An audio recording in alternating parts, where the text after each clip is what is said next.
welcome to our webinar. Today we're going to talk about how COVID changed the world of MBAs and what you need to know as an applicant. My name is Nelly and I'll be the moderator on behalf of UniMy Prep team. And I'm here today with Eric Lucrezia. Eric spent the last 6 years working at ESSEC Business School as the Director of Recruitment for the Global MBA. He's a candidate coach, and works with MBA candidates, helping them get into the schools of their dreams. So I'm sure that he has very valuable information to share with us today.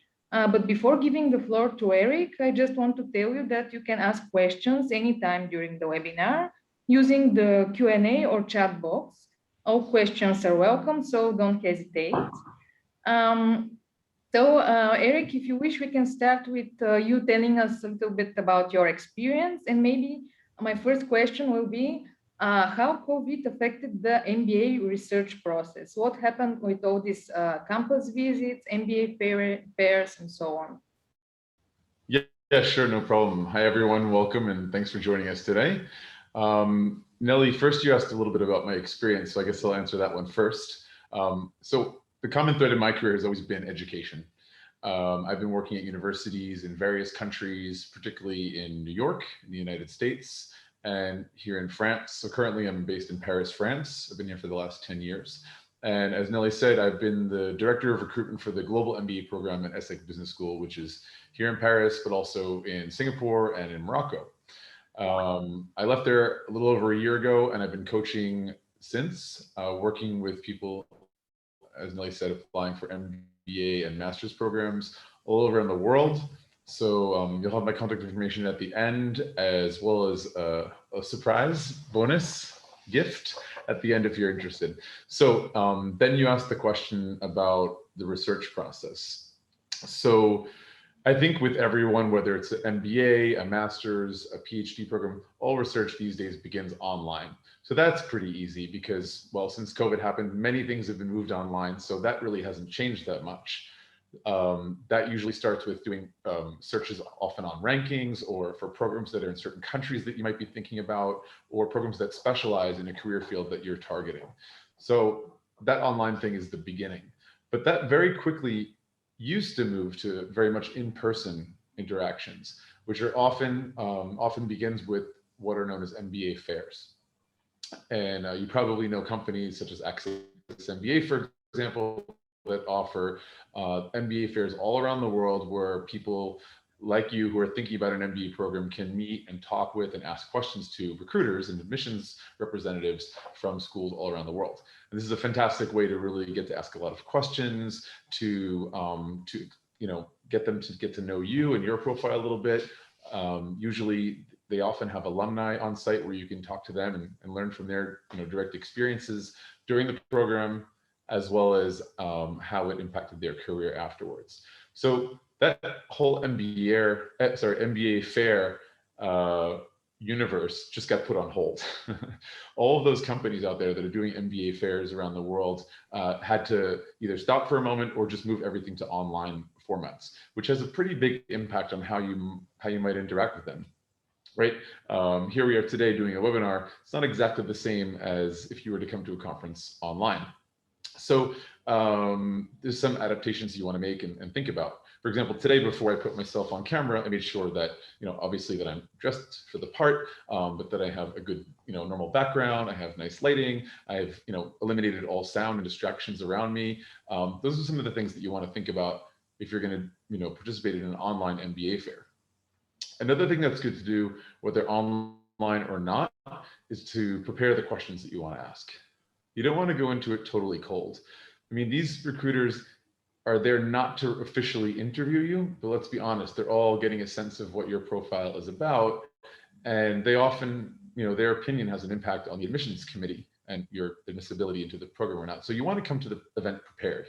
Do your homework, as with everything, right? So you might start with a list of questions that are, based about the kind of courses that are offered during the program, what kind of roles or jobs their alumni get into after the MBA, that kind of stuff. A little bit deeper than the basics questions like, are you guys in Spain? Or, what's the tuition? Or worse, How much money in scholarships can I get? It's kind of like, that's a conversation much further on once you're deeper into the research process. It's a little side tip all through, and you don't want to start a conversation off with scholarships. And in fact, I have a video all about online MBA fairs on my YouTube channel, as well as on my Instagram page, if you want to go a little bit deeper on that. So that's MBA fairs. And you want to make some adjustments for the whole online process. Then let's talk about campus visits. Campus visits are often a very popular part of the process, if you can do it. I know it can be prohibitive, especially if you're applying to multiple programs in multiple countries around the world. It gets expensive, and not everyone has the time off to be able to do that. But those who can really enjoy and benefit from that experience. First of all, every campus has its own culture, and you really get a sense of what that culture is by spending a little bit of time on that campus, where you can interact with some people who are current students, perhaps professors, some of the administration, and get a sense of how it feels. Is the vibe there more competitive? Is it more collaborative? These are the kind of things that you can get a sense of when you speak with some current students in the program. So obviously the campus visit during the COVID period has been put to a halt. Now, things have been looking good this summer. I mean, more and more people are getting vaccinated, sort of getting a handle on it, but who knows, this new Delta variant, we don't know which way things are going to go. So we're not sure if that's going to be possible this fall or not. So a lot of schools have gone deeper in having an online experience that is a bit more immersive, some kind of 3D online campus visit that you can get to from their website, or they'll send an email with something like that. So either way, I highly recommend doing some kind of virtual visit if you can't do an in-person visit. So hopefully that answered your question, Nelly.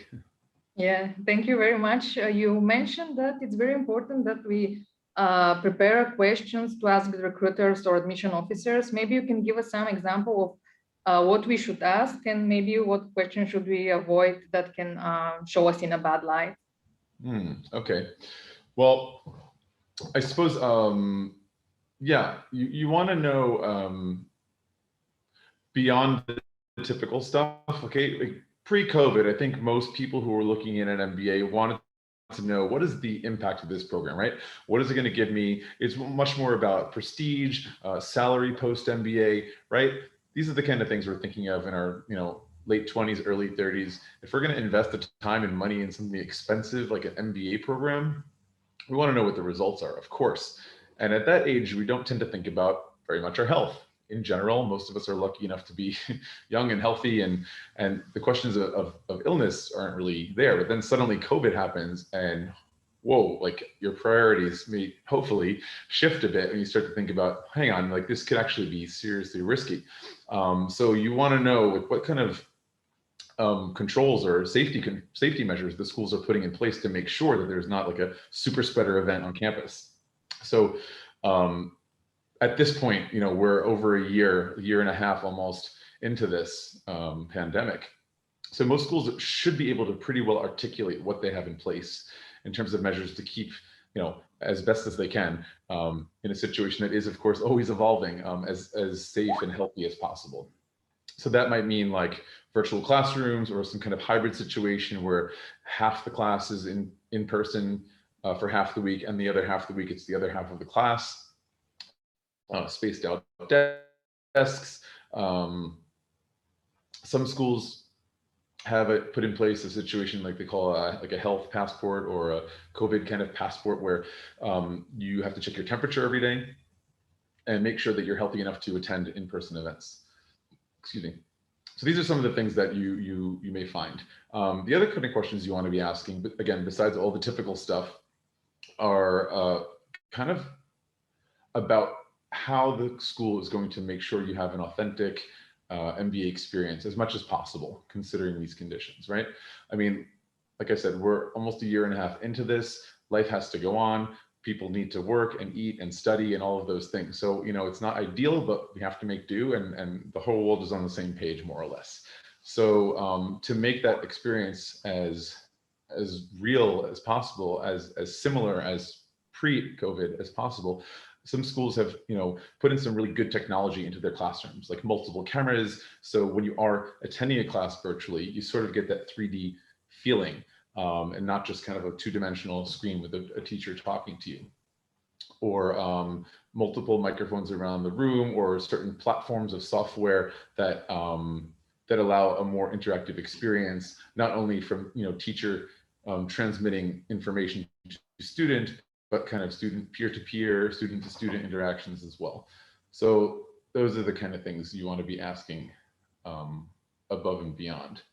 Beyond that, some of the standard questions you want to know, like, besides the starting date and so on, you want to know what kind of people are studying in the program, right? What kind of people, what kind of career do they typically recruit from, and where do people typically go to, right?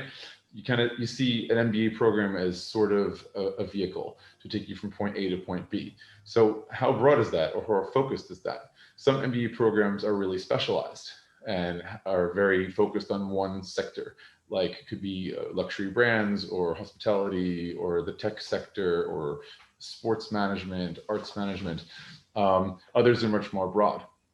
So you want to get a sense of what that's about, and you can get a little bit more insight on that by taking a deeper look at what courses are offered. Also, what's really interesting is to know about the career services. What kind of career services are available for students? What level of interaction do alumni have? Because alumni, first of all, they are the living proof that an MBA program is worth its salt, right? These people have gone through the program, but also have found jobs and grown their career after the MBA program. So speaking to them gives you that insight. But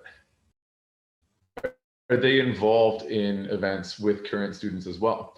Often alumni bridge the gap between your MBA program and the job that you have afterwards. So that's also very interesting to know. Many MBA programs offer career services as a lifetime benefit, as well as classes. Some schools offer what they call a lifetime learning program, where alumni can take at least 1 or 2 electives every year for ongoing, updating your knowledge base and information, staying fresh. But the career services piece is interesting as well, if they offer that on a lifetime basis. Sometimes it's a couple of meetings per year, sometimes it's up to 5 or 6 meetings per year that you have free as a benefit to being an alum of that school, which is great because it's not like you just get a job after the MBA and that's it. You're always evolving. Maybe you'll have 3 or 4 more jobs post MBA, depending on how long you stay somewhere. So these are some of the more general questions that I just wanted to make reference to that you would ask pre or post COVID.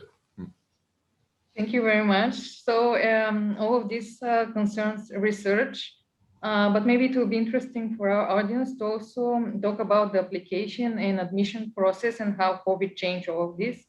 So how should candidates adapt when it comes to interviewing or GMAT, getting references, or interacting with alumni, for example? Okay. Now, the order that people do things can vary from person to person. I think it also has a lot to do with how soon do you plan to apply. If you're looking a couple of years out, maybe you think, okay, let's get the GMAT or the GRE, because both of them are usually accepted, out of the way now. And then when that's done and I see where I'm at, then I'll start applying to schools. If it's a lot sooner, like 6 months to a year away, some people would rather focus on looking at the schools first, getting a head start on the essays.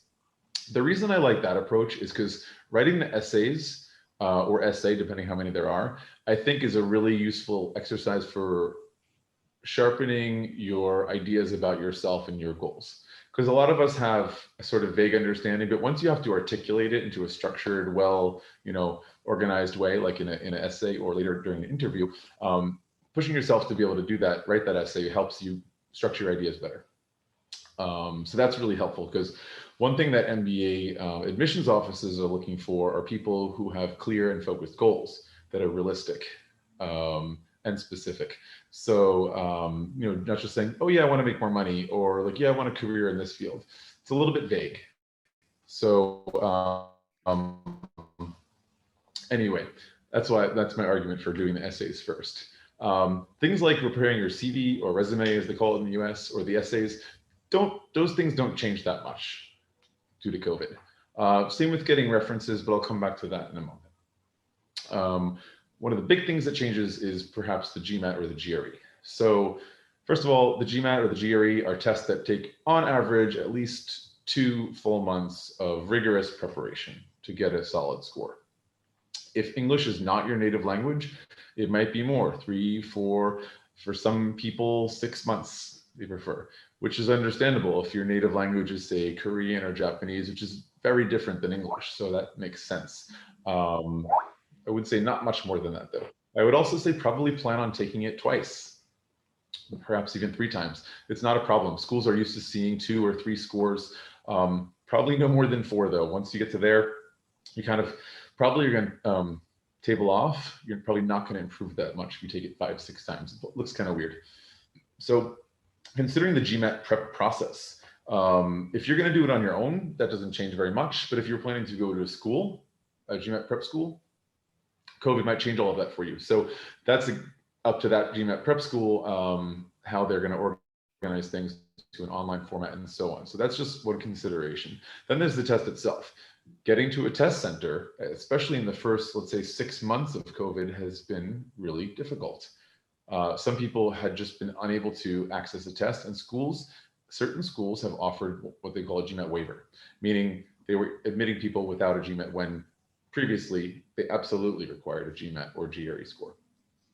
Other schools said, nope, we're not changing anything. If you don't have the GMAT, sorry, you'll have to wait until next year. Whereas other schools came up with other solutions, like accepting LSAT, which is the test that's usually for law school students, or the MCAT for medical students, Series 7 perhaps. So there's some other adaptations that schools may have made when it comes to the GMAT if it's absolutely unavailable. Depending on where you're from, there may be multiple centers or not, which is not anyone's fault, but it's really up to the school and what policies they decide upon in this, never before, well, not in 100 years seen situation.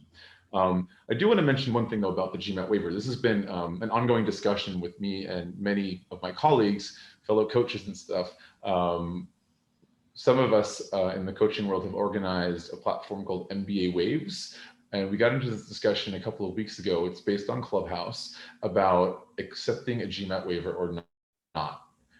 And by the end of it, I think all of us were pretty convinced that it's not necessarily a good idea to accept a GMAT waiver, even if it's available, for a few reasons. One, the GMAT, a lot of people see it as painful as it can be for many people. The GMAT is often seen as your first MBA class.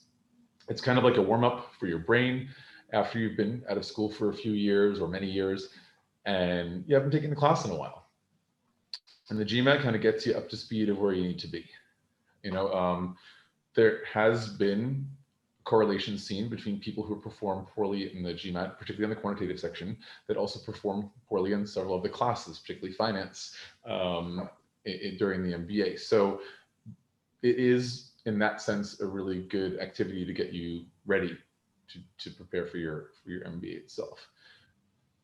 There's a few other reasons why it might be worthwhile to take it, even if you do have the waiver. There's been some surveys where people have been asked, if you had the option to take the waiver, would you accept it? And almost everyone said yes. And then they asked the same people, if you knew that everyone else that was entering that MBA program also had the option and did not take the GMAT, would you join that program? And most people said no. So there's a certain level of accountability, of wanting to be sure that the other people that you're going to study are as qualified as you, because the people that you're surrounded by are going to have an impact on your success in the program and your success in finding a fantastic job after the program. So there's other arguments for the GMAT. And finally, some employers actually do ask your GMAT score, particularly like Big 4 firms, Bain, McKinsey, BCG, and the like. They're often wanting to see your GMAT score. So if you don't have one, that can be tough to explain. So again, this is like a bit of a side conversation, but I think it's quite relevant for today to mention. If given a waiver, you have to think about if you really do want to take that or not. And it remains to be seen, once, hopefully very soon, COVID is over, if schools will continue offering that as a possibility or not, or if we're going to see an evolution in what's typical in the MBA admissions process. All right, that's enough about testing. let's talk about interviewing. So interviewing for many people has been done online anyway, prior to COVID. So Zoom had already been out. Obviously, Zoom has seen a huge explosion, and anyone who was clever enough to invest in Zoom stock before COVID is doing very well right now. But at ESSEC, where I had been working at before, we were already using Zoom for interviews following Skype. But a lot of people do appreciate the on-campus, like in-person interview thing. So similar to campus visits, that had been put to a halt. So, think about, just like for this presentation today, how you want to present yourself, kind of like during an online MBA fair, how you want to present yourself during the interview. Only the interview is a bit more formal than just an MBA fair. So you really want to make sure all of those boxes are checked. Like I said, number 1, strong internet connection. 2, nice background. 3, isolate yourself so you don't have interruptions or distractions like, barking dogs or crying babies or noisy neighbors or whatever may be around. You want to make sure that have as uninterrupted a conversation as possible. You want to prepare your questions, of course. I always say this, as a candidate, you are interviewing them just as much as they are interviewing you. Now, of course, they hold the power because they are the gatekeepers to you joining that program. But don't forget, you are doing that interview to really go as deep as possible to know if this school is the right fit for you.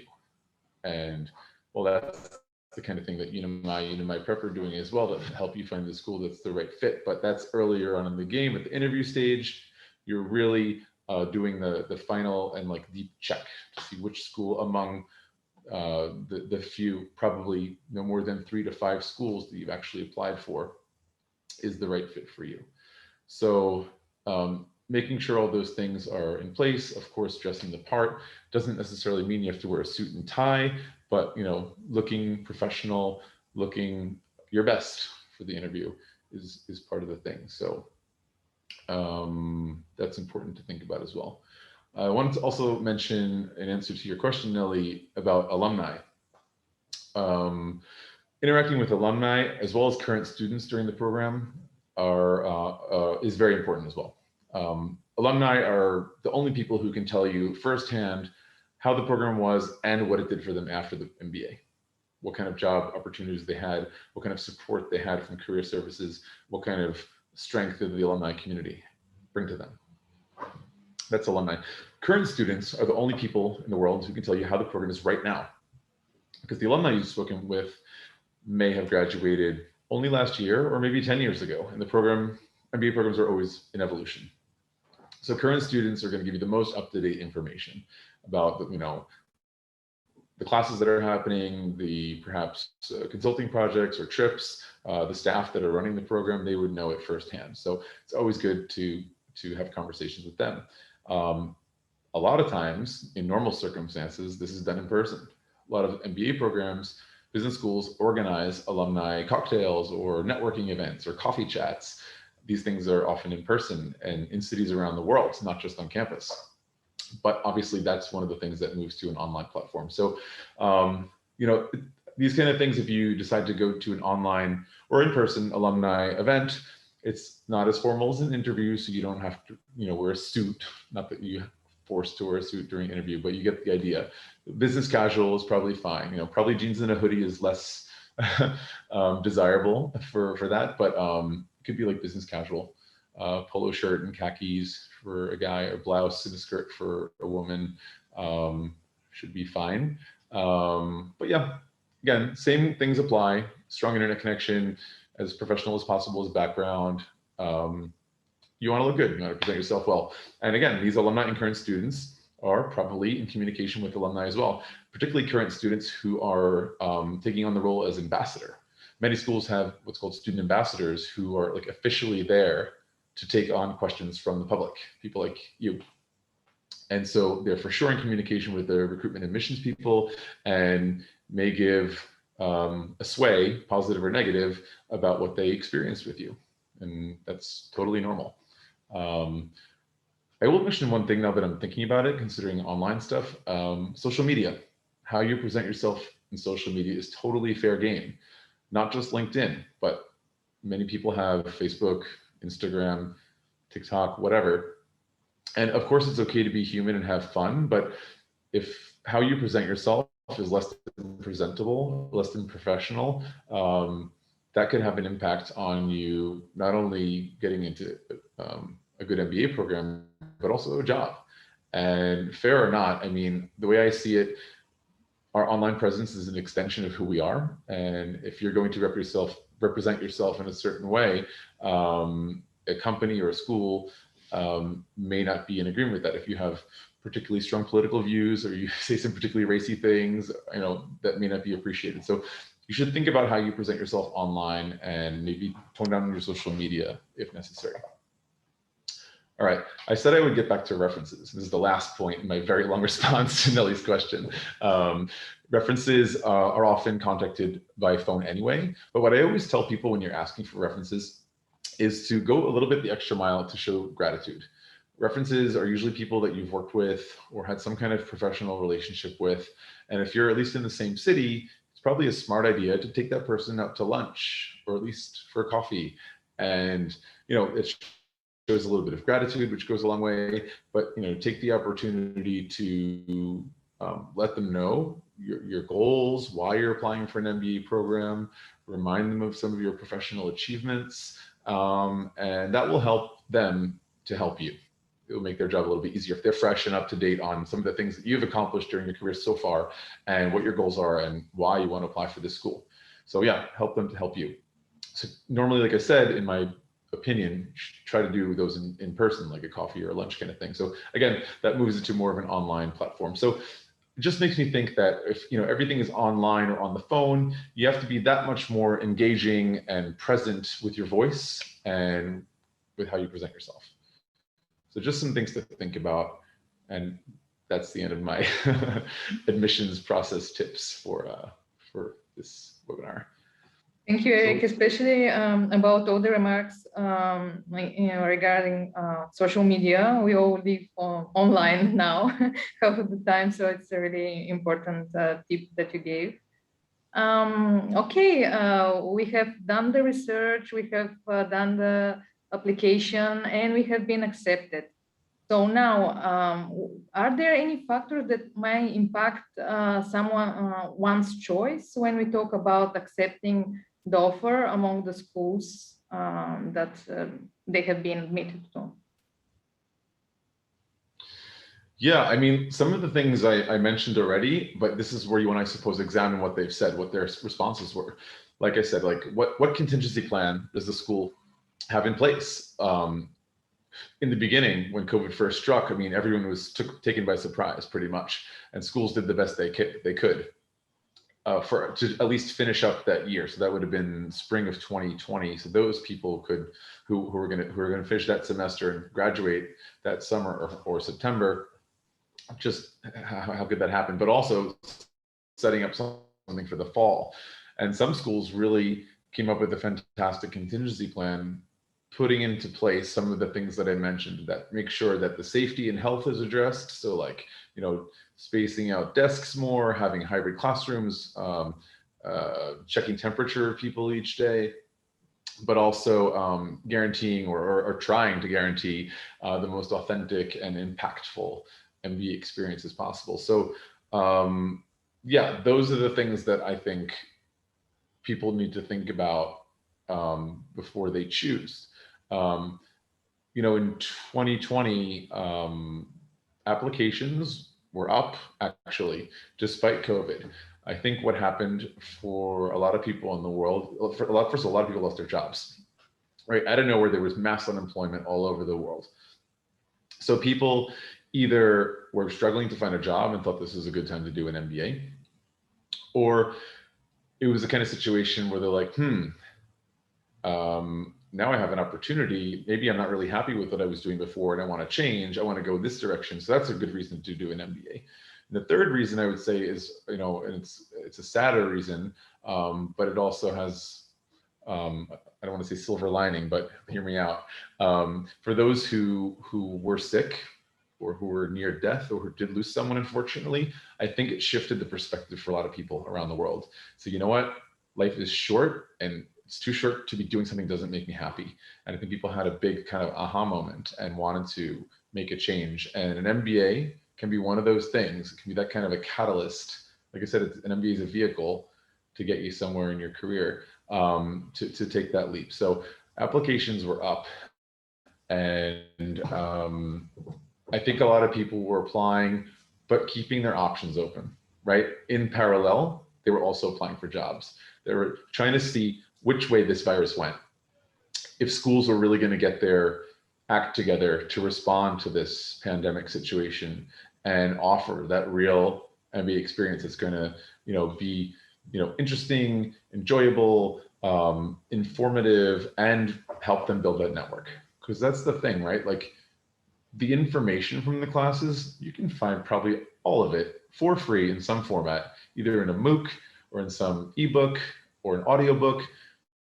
You can learn about finance, you can learn about marketing. The internet is full of all that. But learning that in the context of other like-minded people who are at your level, who are ambitious and motivated and looking to connect and build or be a part of that powerful global network, that's the big difference. So what are schools doing to make that network potential happen? These are the things that you want to be asking. Also, maybe like, what kind of technology is in place? The school's investing in technology that's going to make the experience better. What are current students saying? Again, current students are so important because they have the freshest, most up-to-date perspective.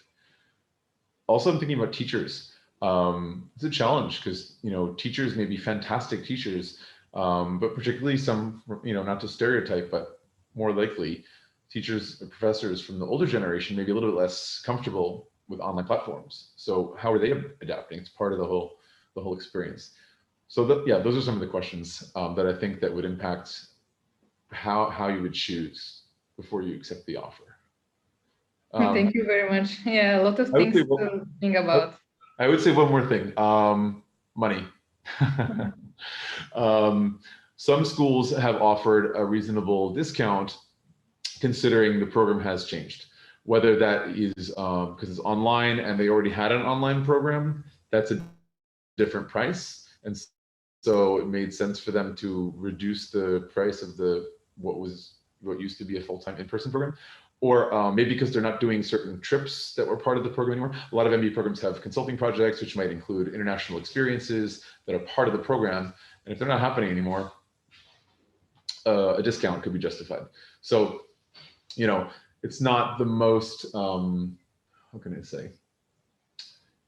It shouldn't be the biggest deciding factor, cost of a program, but it is a reality. And it is a limiting reality for many people that don't have the money. I mean, let's be honest, MBA programs are very expensive. They're an investment and you have to choose wisely.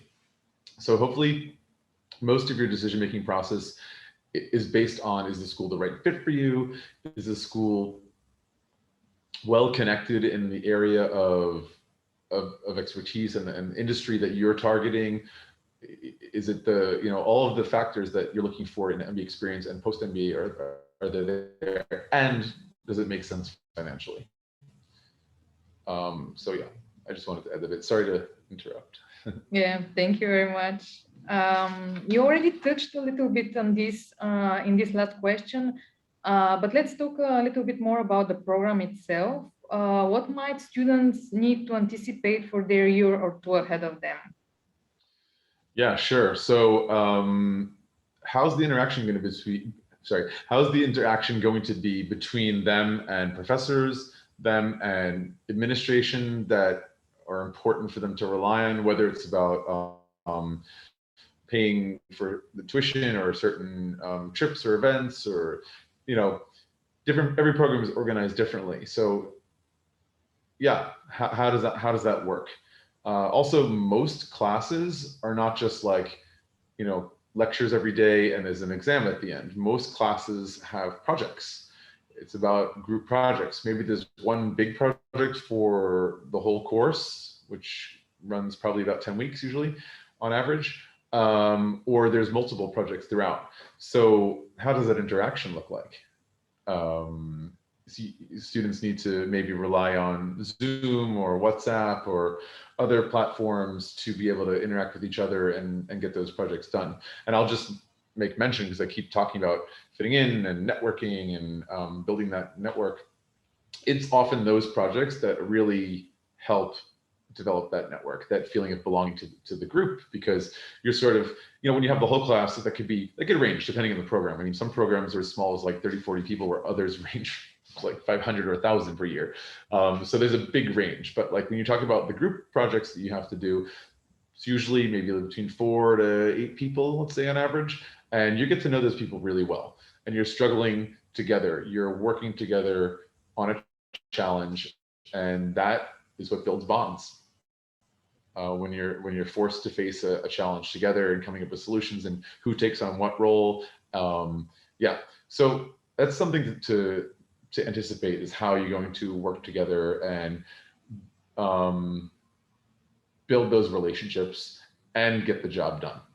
It can be really tiring. I mean, Zoom fatigue is like a real thing that a lot of people have been facing, whether you're an elementary school teacher, a professor during an MBA program, or somebody working at any company around the world.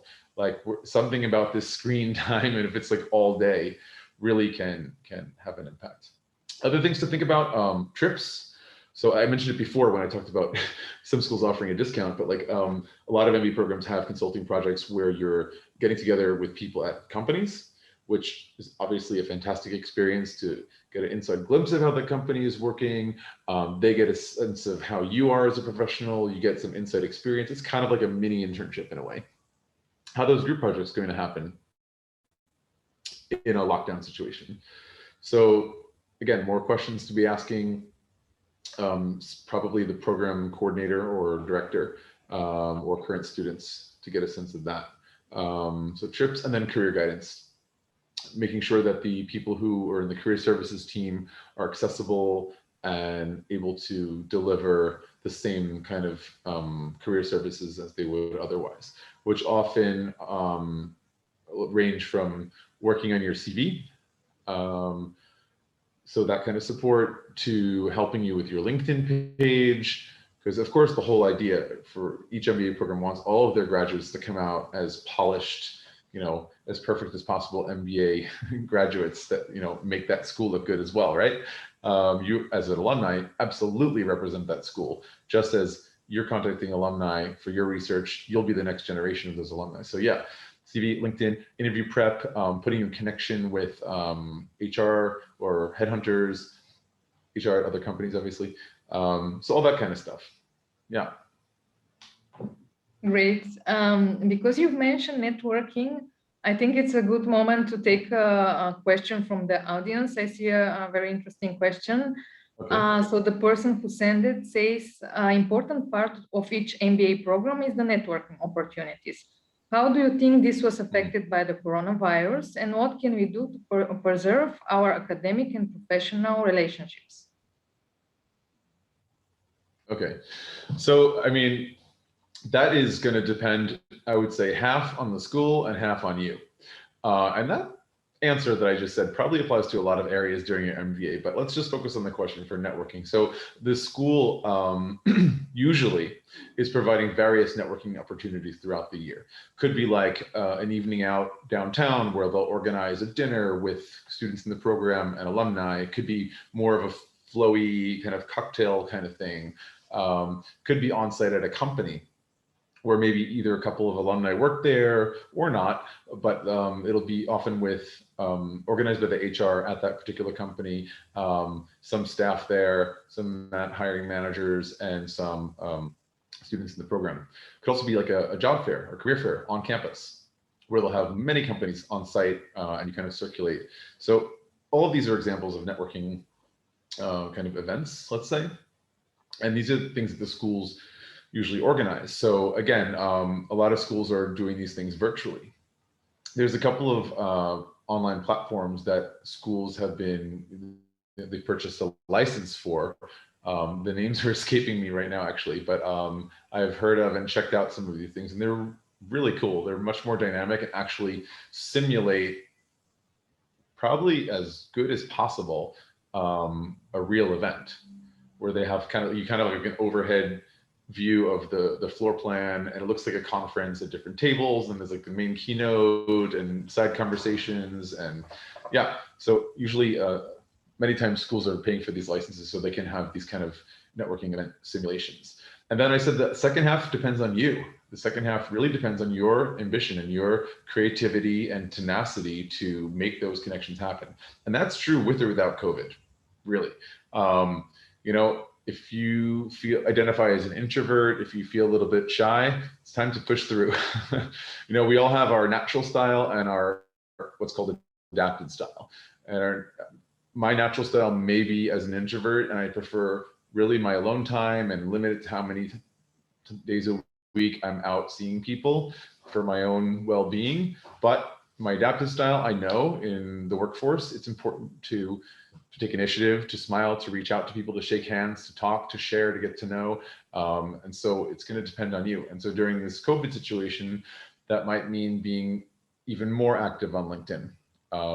And I'll mention it's probably smart to have a paid version of LinkedIn during and post MBA, especially while you're looking for a job. You have a lot more access to people, to contacts, as well as to different tools. So I hope that answered your question. Thank you, Eric. And actually, we have another question related to networking. So let's stay on the topic. Okay. So does the location of your MBA or school affect the reach of your network? Example, if I decide to take a program in Spain, I should expect most of my network to be based in Spain. Okay, great question. I think this is something that we're going to start to see a little bit more change on, because historically, if let's take the example of Spain, is based in Spain, for sure there's going to be a much higher percentage of people, alumni from that program, as well as other programs from that school, right? Don't forget, an MBA is usually not the mass, right? If it's a business school, they may have a bachelor's degree in business, which is going to have many, many more people and graduates from than masters, and MBA is kind of like, it's like a pyramid, right? So don't forget, it's not just the MBA program that's going to be the alumni population, but it's the whole school's alumni. Anyway, there's going to be a much larger base in Spain if it's a Spanish school.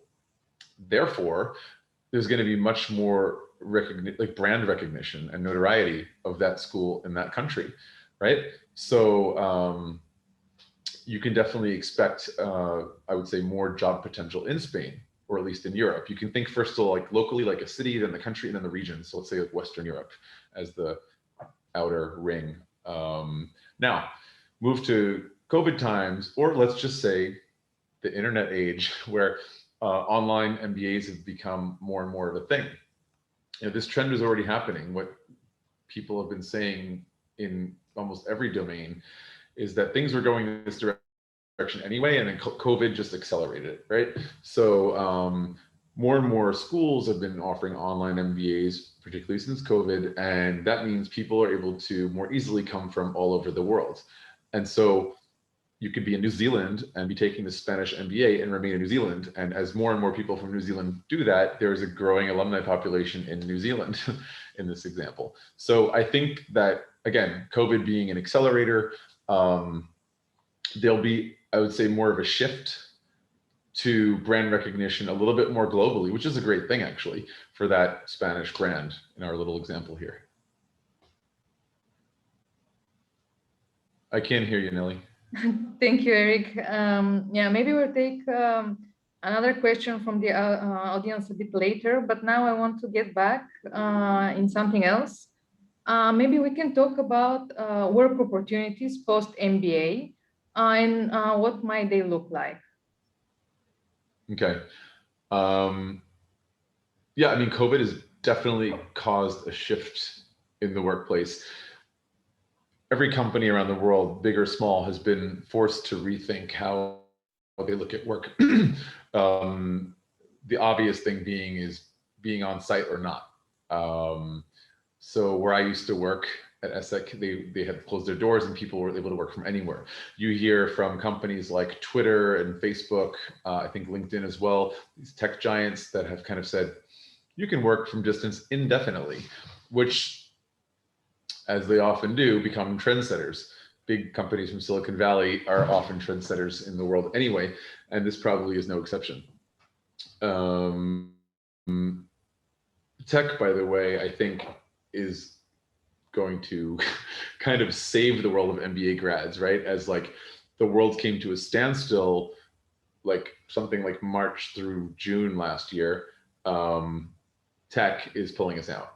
Again, COVID being an accelerator, tech was already growing at an accelerating pace, and with the pandemic coming, that just forced things to even more go down that path.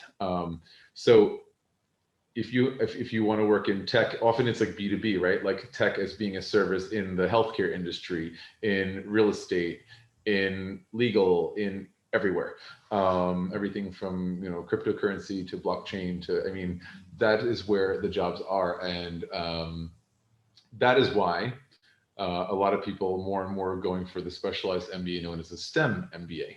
So if you don't know STEM, it's not a new term. It's been around for like 50 years, but applying it to the MBA world is newish. And it's an acronym that stands for science, technology, engineering, and mathematics. And these are obviously MBAs that have a focus in that area. And I think there's been a accelerating movement towards that, but I think it's going to grow even more. You see most of STEMs in the US and Canada, but I anticipate they'll be growing worldwide. And people with such an MBA would probably be very well positioned for more choice in terms of job post MBA. Yeah, and I think that could have an impact as more and more companies agree with jobs being done at distance. That could mean a shift in how we live, like a less density in cities and people moving out to nature, being in the countryside. I mean, if you can work from anywhere, you hear these stories of like, oh, me and my husband moved to Bermuda and we live on a beach and we're still able to work. And there were some, I forget what country, but it was definitely a Caribbean island, which offered these special visas for people, at least from the States. I'm not sure if it was worldwide, but anyway, where they can come and just live there legally and work. And there's probably a tax thing, right? They had to pay, but like it's lifestyle, right? If you don't like the noise, the crowds, the pollution of big cities, and you love nature and space and big backyards, want dogs running around, well, this is ideal. So yeah, work, it remains to be seen. On the other hand, I've heard some, in more traditional industries like finance, I think it was the JP Morgan, yeah, some of the like Manhattan-based traditional finance companies saying, we want people back in the office. And so I think that's going to be like a negotiation between workers, unions, and companies. Maybe it's going to be about, you can work, 1 or 2 days a week from home if you want to, or entirely, throughout the week. So I don't know. It's it's a kind of an exciting time. I feel like the world has gone through a bit of a war, and now we're like seeing where we've landed, and what solutions that a lot of innovation and creativity have come up with to get us through this tough time, and where that's going to lead us next. So staying flexible, keeping your eyes open, staying up to date, watch the news, read the newspaper. And it's an exciting time to be doing an MBA program, because I think they're often at the cutting edge of delivering the latest techniques and strategies and tools and mindsets that are going to carry companies and societies to, fertile futures. Thank you very much for this rather positive answer right now. Okay, we have one last question in the Q&A box, but before that, you mentioned you wanted to share some special offer with our audience today. Maybe now is a good time. Yeah, okay, I can do that. Should I share the screen? Yeah. Okay, so what Nelly was talking about, I wanted to offer everyone who is in the audience today, everyone who's attended the webinar, to benefit from a free mini coaching session with me.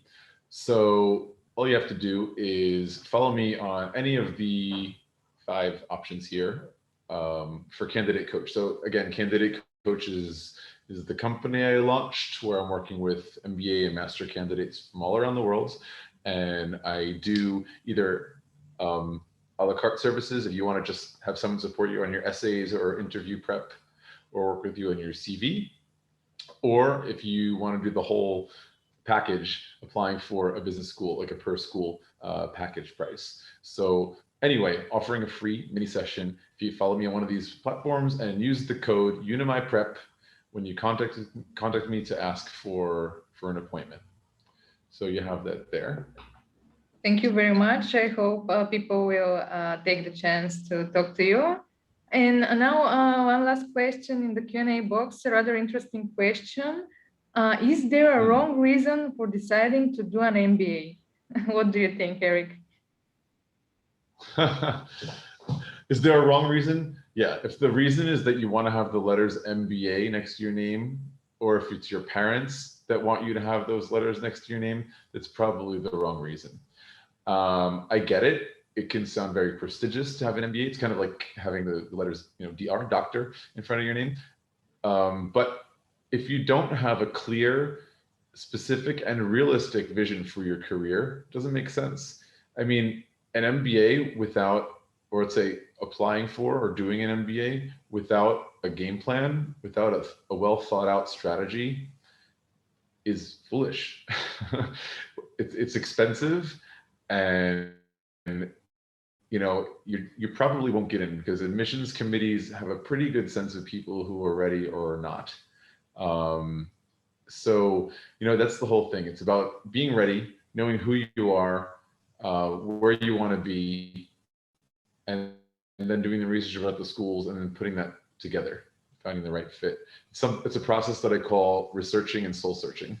And it's super important to go through that before you start looking at price tags and scholarships and all those kind of details. You need to figure out who you are, what you like, what you're good at, what's going to make you money in the future. And looking at the market, seeing what opportunities lie ahead, and then what schools are out there, what they provide in terms of connecting you to those opportunities. That's the right way to do things, I think. And I talk about that in my in my books, which maybe I should share at this point, if I can. See if I can find the right window.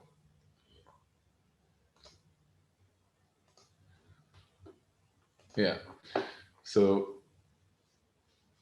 I'll mention now, I've also been developing a series of books, which are country specific, I should say, guides that take you through the whole process from A to Z about researching and applying for an MBA, as well as getting in and arriving to that new country.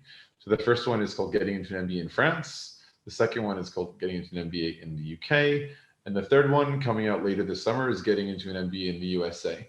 So it's a series kind of like Lonely Planet, but about MBAs specific by country. So those are available on Amazon in paperback and ebook. So yeah, if you're more of a do-it-yourself DIY kind of guy or gal, then those are good options for you.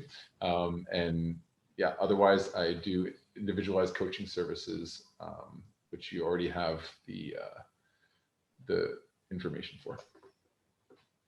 Thank you very much. I think we heard a lot of useful information today, and I hope we managed to help people starting and advancing with their application process. Thank you, Eric, and thank you everyone for joining us today. I wish you a lot of luck in your application process. Thanks a lot, Nelly.